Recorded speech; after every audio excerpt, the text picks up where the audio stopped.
secara internasional campur tangan bule di urang, emrik hayang cicing di urang, berleha-leha di nagarana teu boga potensi bumi, teu boga potensi negara, hanya jual beli alat perang, hasil produksinya cau eueuh di Amerika mah, hui eueuh di Amerika mah, sueg mah komo eueuh jasa di Amerika mah. Mun urang ka Amerika coba urang ka ditu teh hayang sueg moal aya di urang teh hayang sueg jeung naon atuh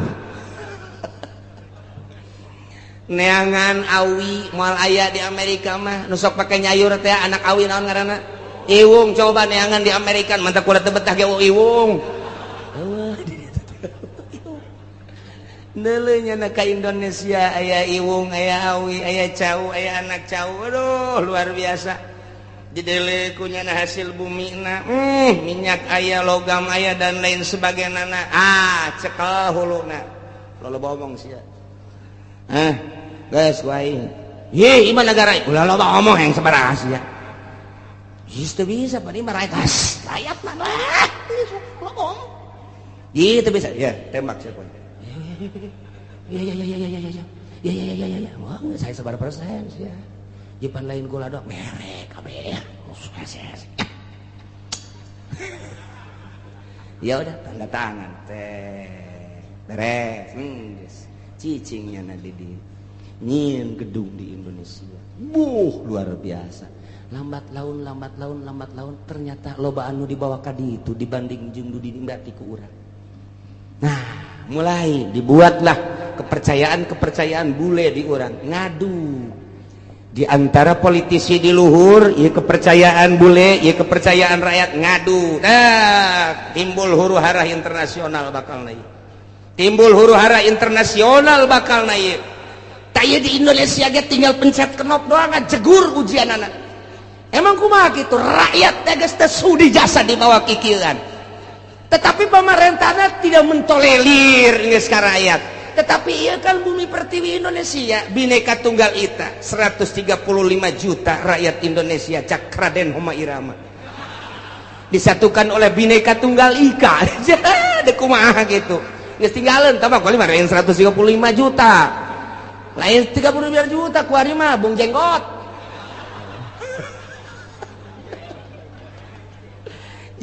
nah iya huru-hara internasional geus mendekati di Indonesia. Terjadilah di luar Indonesia dulu Irak akibat yalbisakum syi'a wa yudhiqa ba'dakum ba'sa ba'd dibere nyicipan ku Gusti Allah siksa sebagian bangsa jeung sebagian deui. Kuari mah serang kital peperangan ieu geus dibejakeun ku Gusti Allah tak ieu ayatna. Ulah kaget lantaran nu hiji nyembah ka Gusti Allah Irak Baghdad, nu hiji nyembahna ka patung. Beda potensi nu aya di Irak loba luar biasa lobana. Amerika teu bogaeun di dinya teh. Tah di dieu teh panas Amerika serang geus. Dikibarkeun bendera salib perang luar biasa. Di dinya muatanna loba. Diawali ku potensi bumi nu dipake kahayang ku Amerika lantaran teu daya teu upaya supaya menggebu. Nah, bendera salib perang salib kuari dipaekeun. Perang lah dahsyat ti ditu bodar ti dieu pae. Kabeh ngaran-ngaran perang mah pararaeh bae. Yalbisakum syi'a wa yudhiqa ba'dakum ba'sa ba'd. Ditimbulkan ku Allah bakal siksa. Siksana kumaha? Ialah diaduk-aduk ku Gusti Allah melalui syiar organisasi golongan-golongan wa yudhiqa ba'dakum dibere ngasaan ku Gusti Allah sebahagian bangsa ba'd ku siksaan sebagian bangsa deui perang multinasional jeung Irak dia kasaksian ku urang selesai eta berangkat deui Libya selesai Libya Syria suara nu datang ke urang geus macam-macam urang mun maca koran lokal mah kos kieu mun maca koran internasional mah kos kieu mun maca berita-berita mah kos kieu tinggal urang bae bingung sementara nu boga berita asli nu bogana adalah Amerika Urang teu daya teu upaya soal berita. Aya ge selundupan berita nu asli, apa iya apa tidak, apa iya apa tidak. Mulailah dikaburkeun. Bashar Asad teh merupakan Fir'aun lah. Satu sisi Bashar Asad ia telah memperjuangkan bangsa jeung negara melalui agama Islam. Satu sisi jaritakeun Bashar Asad teh ia adalah Syiah anu luar biasa. Satu sisinya nama Wahabi, satu sisi deui Ahli Sunnah wal Jamaah. Nu jelas mah urang kebingungan kabeh. Supaya naon? Supaya mendukung ke Amerika. Teu nyaho keasianana kumaha? Tah kos gitulah wayal bisakum syi'a wa yudhiqu bakum ba'saban perang dia kulantaran disuplai ku Iran Amerika neuleheula bahaya sebab di Iran aya 3 rudal anu luar biasa. Nomor kahiji rudal Husein, kadua rudal Hasan, nomor katilu rudal Ali. Ngaranna ge teu kira-kira, ngaranna teu kira-kira. Rudal Husein lamun diberangkatkeun datang ke Amerika, rudal Hasan bisa ngajegur jang Amerika, rudal Ali mah bisa neangan musuh susulundupan. Endeu kumaha coba hayang cak Amerika keketaan heula, jieun heula coba hayang nyaho ku urang sok pancing melalui Israel berangkat der jeung Palestina, menang Amerika eta teh. Begitu dahsyat luar biasa. Nah, Palestina supply dar. Hanya 9 hari Israel kabur. Tinggal cek Amerika angkat ulah bahaya. Kita cari dulu. Lain eureun neangan kelemahan. Kos gitulah ieu keur carita yal bisakum syi'a wa yudhiqu ba'dakum ba'sa ba'd. Disiksa ku Gusti Allah ku diluhur geus. Dihandap geus melalui tsunami siksaan kurang kumaha dahsyatna. Sabaraha juta manusia anu disiksa ku Gusti Allah titah iman ka Gusti Allah, tapi tetep bae teu iman dibere ku Gusti Allah. Awas cek Gusti Allah. Dua deui, hiji perbedaan golongan. Nomor kedua titah ngarasaan antara golongan, antara negara, antara bangsa, ribut peperangan, modar kan. Tah arti apa puyeng nyeuneh teh.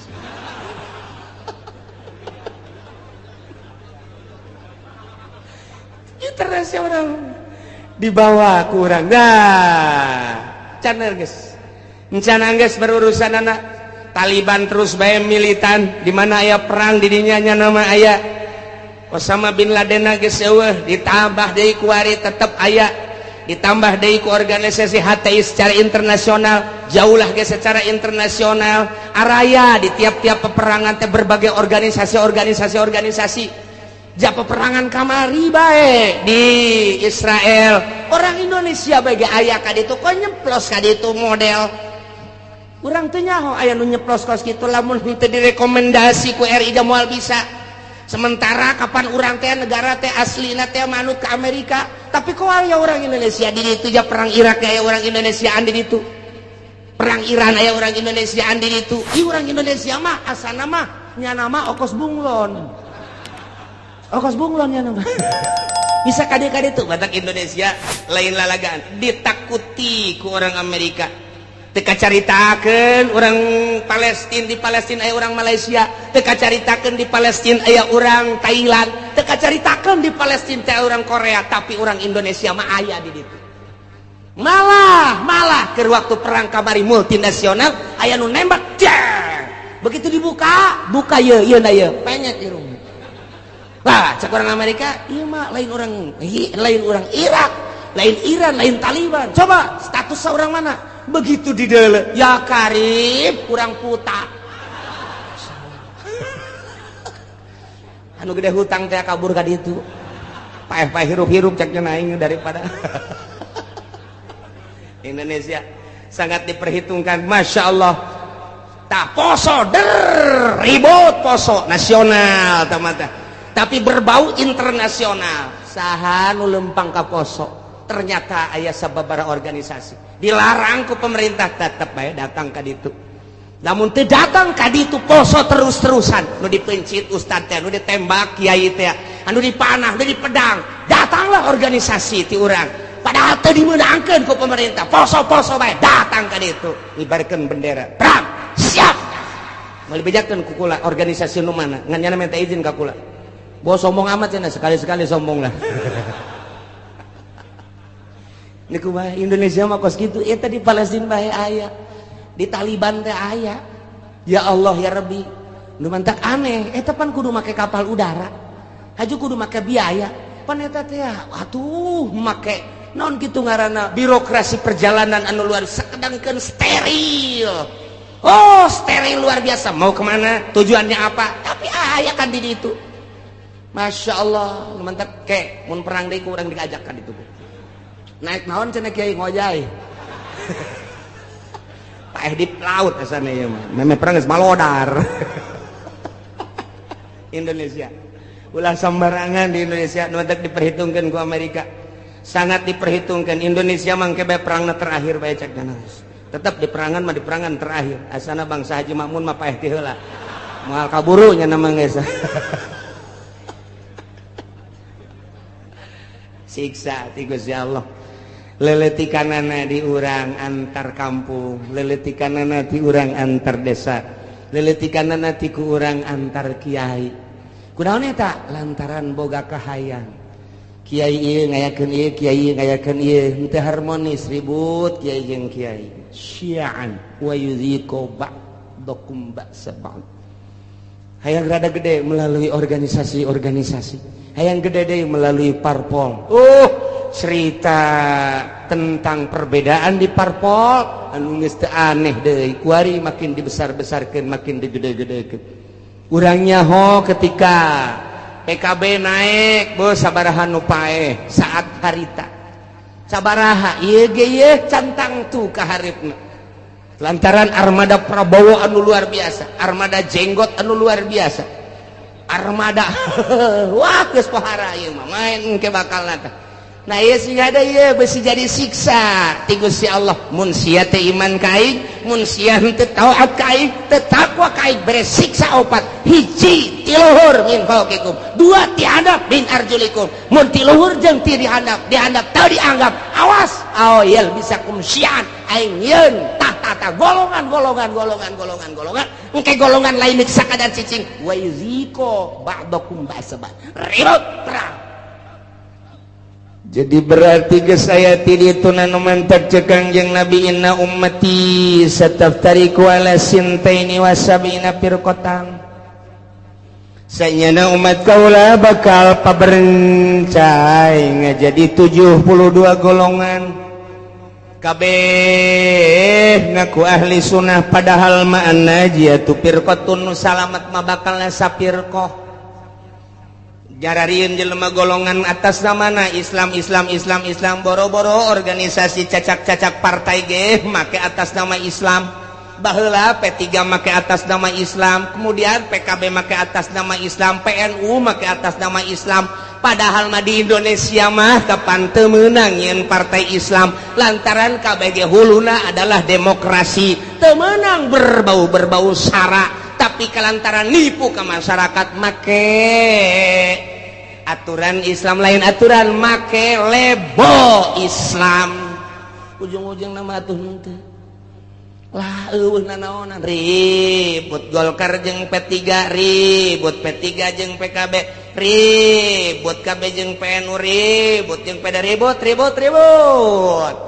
nah perputaran pilpres lu tahun itu sabaraha anu paeh pilpres kamari sabaraha anu paeh tinggal pilpres anu bakal sing hade lantaran merupakan siksa urang mangadoa bae ka Gusti Allah Subhanahu wa taala jadi kukumahakeun ke negara urang teh tetep kos kieu bae sebab can aya nu niatan untuk merubah membangkitkan semangat rakyat jeung bangsa mengarah ke jujur jeung adil can aya ku ayeuna sakitu mah cuek-cuek bae biasa-biasa bae. Wae milih-milih bae ngan ulah datang ka gusur-gusur eungkeuy-eungkeuyan teu nyaho maksud sing hade.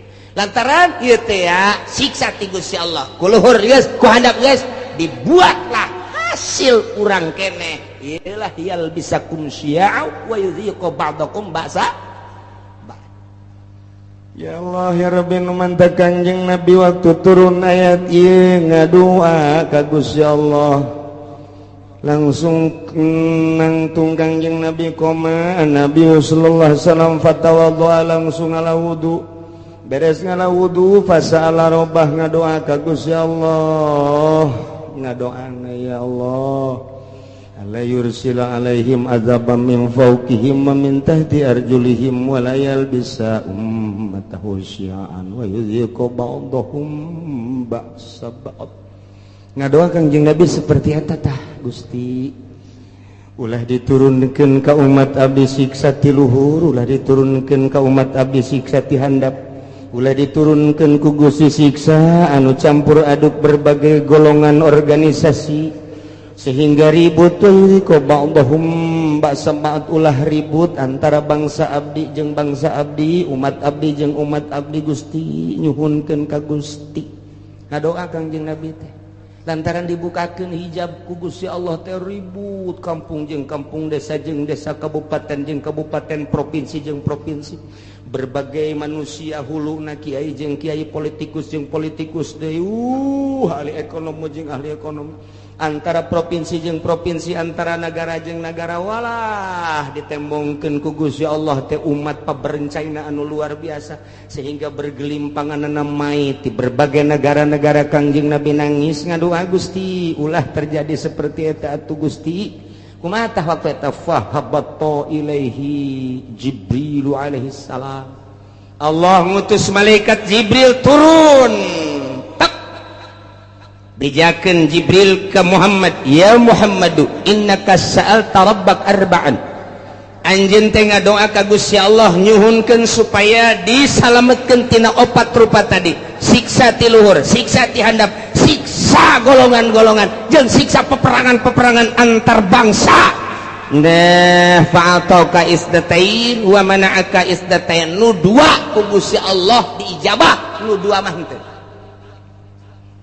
bebeja malaikat Jibril dua diijabah dimuhunkeun ku Gusti nu dua henteu naon nu dua cek Kanjeng Nabi ya Jibril la yatiyahum adzabun min fawqihim wa min tahti arjulihim yastasiluhum nu dua siksa ti luhur jeung siksa ti handap mah moal dina ayana ge eta teh moal terlalu dahsyat siksa ti luhur paling aba-aba doang siksa ti handap paling aba-aba doang sekali-sekali digempakeun eta mah hanya sebagian kecil cek malaikat Jibril disunamikeun hanya sebagian kecil moal terus-terusan Gusti Allah nyiksa seperti eta mah moal nu dua diijabah nah cek Kanjeng Nabi lantaran nu dua eta mah fa innahum azaban likulli ummatin istajma'at ala takdzibi tanabiha wa raddi kitabi rabbiha lantaran nu dua eta mah patalina jeung kaimanan ka pangeran jeung kaimanan ka kitab pangeran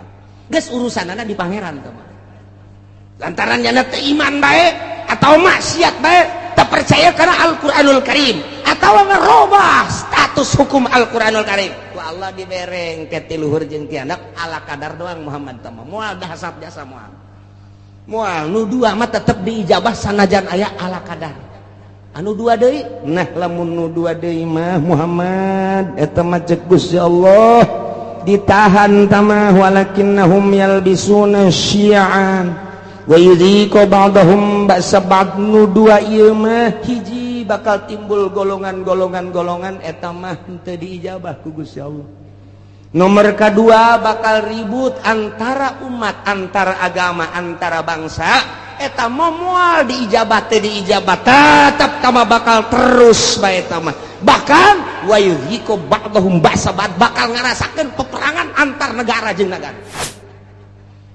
geus aya ti ditu nu mantak ahli tafsir mah ketika perang Irak Amerika teh aneh ketika perang Libya teh aneh perang deui Palestina teh aneh lantaran geus aya dina Al-Qur'ana awyal bisakum syi'an wa yudhiqu ba'dakum ba'sa ba'd masyaallah ya manu dua mah teh Kanjeng Nabi naros Jibril nah nu dua ieu kok henteu diijabah padahal mah poharaja saya mah merupakan siksaan wa hazani azabani li ahli al-iqrar bil kutub wa tasdiq bil anbiya lantaran nyana percaya ka kitab percaya ka nabi ngan nyana teu make kitab jeung teu make nabi lantaran nyana percaya kana Al-Qur'anul Karim dimusabakohkeun mulai tingkat RT datang ke tingkat nasional datang ke tingkat internasional Quran dimusabakohkeun antar negara Pakistan, India, Mesir, Irak, Iran, Arab. Oh, timbullah juara satu dipakai henteu. Kahiji. Nomor kedua percaya bahwa Nabi akhir zaman adalah Kangjeng Nabi Muhammad di berbagai negara diakui bahwa Muhammad adalah Nabi akhir zaman. La nabiyya ba'dahu dari Nabi sabada Kangjeng Nabi, tapi teu pernah diikuti ajaran-ajaran Kangjeng Nabi. Bahkan dikatukangkeun nyana teh make ajaran manusia ajaran jelema ku nafsuna bae. Nah ieu mah bakalna peperangan mal eureun-eureun. Iyalah geus dinyatakeun dina Al-Qur'anul Karim urang kuari ngarasakeun percis jasa mulai antar sekolah lantaran teu ka Allah guruna teu ka Allah muridna teu ka Allah ribut ka jenting kumaha antara lembaga ribut lantaran henteu ka Allah antara yayasan ribut lantaran henteu ka Allah antara organisasi ribut lantaran lain neangan ridho Allah hanya semata-mata neangan pitayeun doang antara parpol ribut lantaran henteu lillahi ta'ala henteu aya misi ikhlas kabeh ge semata-mata hanya jang dirina doang. Nah iyalah bakal mual eureun-eureun siksa nu dua mah hiji yal bisakum syi'a bakal timbul golongan campur di dieu. Nomor kedua geus aya golongan yuziqu ba'dakum ba'sabad golongan nu ieu nyerang ka nu ieu nyerang kana timbullah peperangan baik di kampungna sorangan di nagarana sorangan atau antara negara bakal terjadi teu bisa tamah lantaran doa Kangjeng Nabi teu dijabah nu dua ieu. Tinggal kudu kumaha atuh cak sahabat kami lamun aya di negara kemudian situasi geus model kos kitu ya Rasulullah andai kata kami hirup kemudian hirup teh datang ke zaman model kos kitu timbul organisasi golongan-golongan timbul parpol-parpol timbul kabehan ge kahayangna anu masing-masing jeung kabeh hayang ngarealisasikeun kahayang-kahayangna memaksakan diri anu dijieun modal mah kapan eta teh rakyat bae dari rakyat untuk rakyat boloon teh podol sero eta bae kabeh ge anu dipake omong-omongan Gusti mun datang ka zaman eta kumaha cakang yang Nabi maneh mah cicing bae ya zamil buyut cicing bae maraneh di imah masing-masing wa'budullaha ibadah bae maneh ka Allah nyalametkeun diri ulah milu engkeuy-engkeuyan jeung jelema kos karari itu kajeunteuing nu kitu mah kitu bae cak sahabat atuh engke nagara kudu kumaha engke ge aing nyieun engke bakalna kesatria cak Gusti Allah saat aing deuk ngararapih nagara eta di mana geus kacau engke aing bakal nyieun kesatria rijal bahasana engke rijal ku aing ditimbulkeun anu gagah nu luar biasa engke ge moal kaharti ku otak-otak manusia saat eta bakal mimpin bangsa mimpin umat mimpin negara di luar konstatir manusia engke ge bakal ditimbulkeun ku aing tah ke geus aya kesatria bakalna ke kakarak umat nuturkeun satungtung can aya kesatria mah ulah waka cek manusia engke cirina kumaha Gusti eta kesatria nu bakal mimpin bangsa model kos kitu teh cirina deuleu bae engke si Semar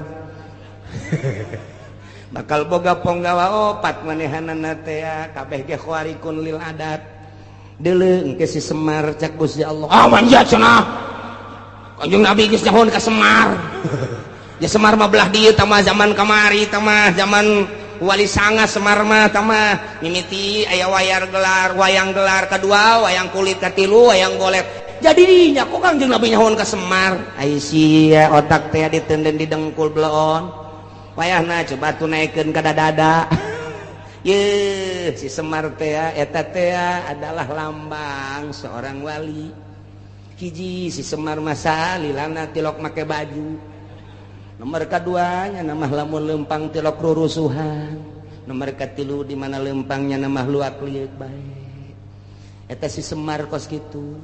Jeung deui tara bertindak di mana-mana encan musyawarah jeung si Cepot. Sia seuri sok tongton meureun nya.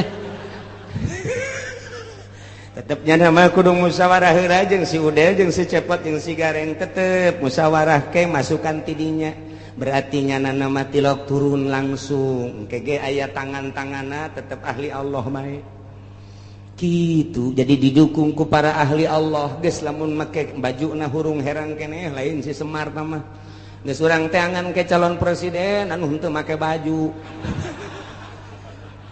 siapa bodoh jasa siapa aduh bodoh jasa teh angan ke calon presiden anu henteu make sapatu teh angan coba anu make sempak doang mantap biasa ieu mah atuh geus bae ku urang duetkeun Oma Irama jeung Rita. Ya Karim ya Allah ya Rabbi na ye ku Kangjeng Nabi disilokakeun engke ge aya ahlullah al-arif billah nu bakal mimpin negara nu mantak baheula teh kurang kumaha gagahna di Indonesia berbagai kerajaan-kerajaan coba Sunan Rahmat diutus ku Gusti Allah dilanjutkeun ku para sunan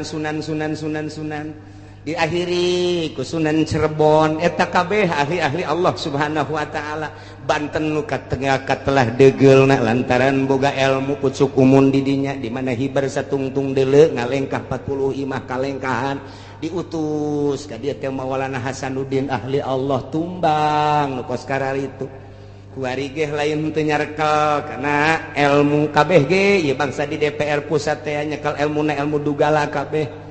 Lantaran manehanana ditembak supaya ngebul di anu supaya anu nyekelna ilmu kararitu wungkul lantaran ieu nu kuari mah tapakna kabeh ge di Pelabuhan Ratu jeung Nyi Roro Kidul. Masya Allah satungtung can kadeuleu ke bakal aya kiai ge menyuarakeun kiai nu asli ikuti. Kurang lamun di deuleu kamari eta Gus Dur teh kosi Semar ja. Percis kosi Semar. Coba ge amati coba. Coba ge amati ku tukang wayang makanya nyahoan ge. Satungtung can aya ulah waka. Lantaran ieu mah raradutan kabeh ge. Geus salametkeun diri urang saat engke sakedeung deui urang batur ihyak-ihyakan urang Allahu batur kampanye urang mah salat duha be Allah duitna mah cokot teh tah sia mah sok kitu bae sih blon jadi benerna ieu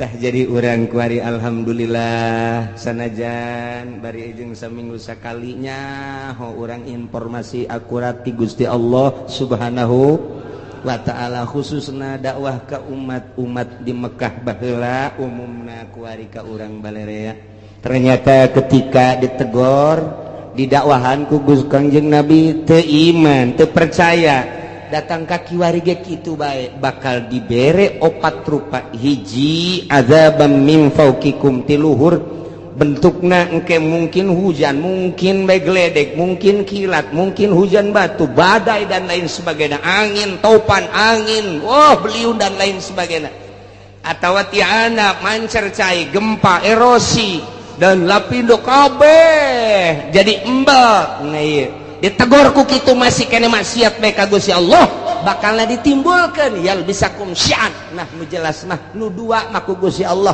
diminimalkeun diijabah doa Kangjeng Nabi tapi nu dua mah teu diijabah kuari ku urang kasaksian kuari dardir durna kasaksian jasa kuari ieulah keur meumeujeuna ayat ieu pas jasa kabeneran jasa urang hirup pas di zaman model pas nu dicaritakeun ku Gusti Allah melalui Kangjeng Nabi urang Kangjeng Nabi Muhammad sallallahu alaihi wasallam numantat unzur kaifa nusarriful ayati la'allahum yafqahun pikirku anjeun kumaha Gusti Allah ngajelaskeun kana dalil-dalil kekawasan Gusti Allah Allah mah maha kawasa moal aya nu bisa nyalametkeun di awal nage tadi ketika saat-saat kritis saha nu bisa nyalametkeun ketika dahsyatna siksa dahsyatna penyakit dahsyatna musibah. Nah ieu teh baik ti luhur maupun ti handap atawa dibentuk ku berbagai organisasi atawa ku parpol eta teh merupakan siksa anu dijual mah rakyat jeung bangsa jeung nagara padahal mah ajang beuteungna masing-masing eta teh siksa dikorbankeun rakyat hanya demi seseorang dikorbankeun rakyat hanya demi golongan tak eta teh nang Gusti Allah tah deuk mun tayang ka saha cek Gusti Allah aing teh keur nembongkeun ka maha kakawasaan aing ku aing dijujurkeun jeung diadelkeun nang aing dihancurkeun ge deuk teh dijujurkeun dibangkalarkeun nang aing unzur ikir ku sia pikir ku anjeun pikir ku maneh kaifa nusarriful ayati kumaha aing geura ngabulak-balik ngajelaskeun dalil-dalil baik dalil nas Al-Qur'an langsung dibaca maupun dalil langsung kejadian-kejadian alam atau manusia nu buang kalara deuleu maksudna naon la'allahum yafqahun supaya nyararaho bahwa anu ngagular-giler ngabulak-balik anu ngarobah-robahna ieu nagara jeung manusia teh lain sasaha iwati Gusti Allah Subhanahu wa ta'ala. Anak itu berarti ulah mun tayang ka jabatan, ulah mun tayang ka tahta, ulah mun tayang ka manusia, ulah mun tayang ka harta, mun tayanglah kanu ngagular-giler ngabulak-balik ngarubah-robah ieu alam, ieu manusia, ieu negara, ieu bangsa. Saha tadi kan geus ditanya, saha anu bisa nyalametkeun? Qul Allahu yunajjikum. Nu bakal bisa nyalametkeun mah Gusti Allah Subhanahu wa ta'ala. Setelah urang nyaho nu bakal nyalametkeun Gusti Allah engke ge Allah mere sabab ka manusia ka satria nu bakal nyalametkeun bangsana engke ditimbulkeun ku Gusti Allah ahli Allah anu selalu ka Allah bae berangjeng penting mentana ka Gusti Allah ke manusia ge bakal paham kana caritaan-caritaan kesatria eta. Iyalah seorang waliullah nyana nyamaran engke aya di negara, engke aya di pedagang, engke aya di petani, engke aya di kalangan cacah, engke aya di kalangan menak, selalu aya nyana mah hadir diakui ku berbagai lapisan masyarakat. Etalah engke nu bakal mawa bangsa jeung negara di tiap-tiap negara masing-masing, baik di Indonesia maupun di luar Indonesia. Amerika nu selalu jadi musuh sebab Yahudi kadinya. Komplotan etalah nu bakal jadi musuh biang keladi lantaran didinya bakal nate timbul Yahudi anu bakal jadi sasarana tatap Islam baik mulai di timur tengah datang ke urang ka dieu